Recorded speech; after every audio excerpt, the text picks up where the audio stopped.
It is May and I've already graduated from university. I know, really crazy. But I want to preface this video by reading an excerpt from my most recent published journal article. It really talks about my graduation blues.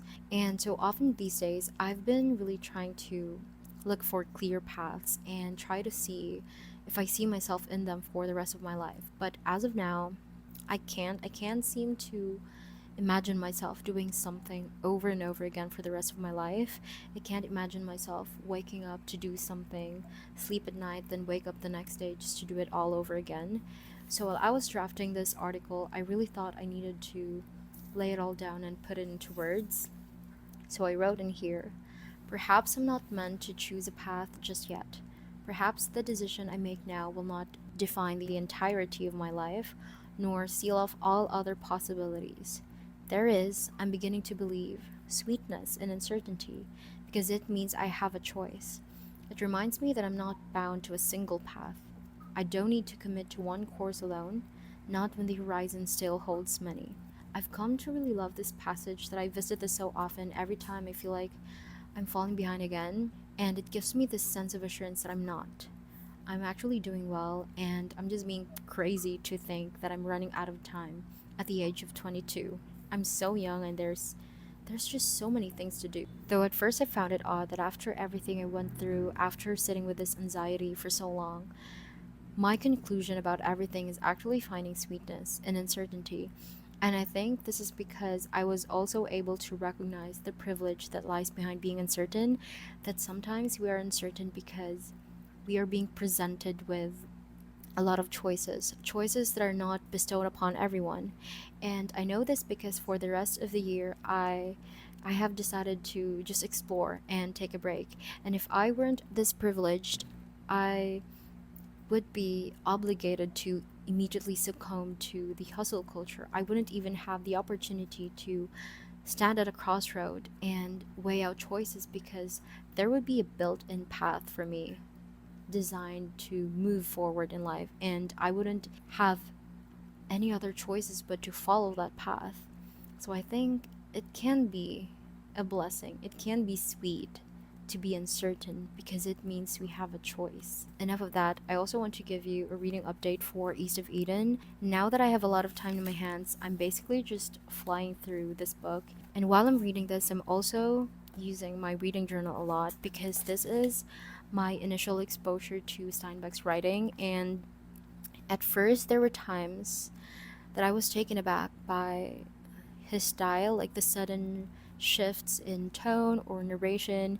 So I really had to look it up and have a better grasp. So now, when a chapter has this sudden shift in the tone from narrating a story to presenting this philosophical interlude, I now have a better understanding of how it contributes to world building and how it connects the personal story of the characters to a larger societal truth. So yeah, I've been enjoying East of Eden a lot. I'm thinking of finishing this finally next week, which I think is really possible since I've been flying through this and I have a lot of time in my hands. So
not sure if I've already shown you this, but I thrifted a new everyday bag. It's not really in the perfect condition, but I like it. I really like the size. It fits all of my essentials.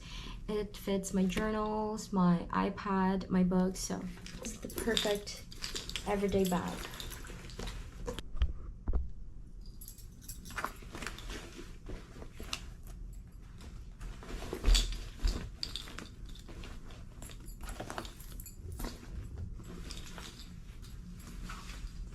This is my new makeup kit.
I've been trying to get back into East of Eden, which I was taking in really slowly because I was so preoccupied with everything about graduation. But now I'm happy to report that I'm almost halfway through and I've been enjoying this.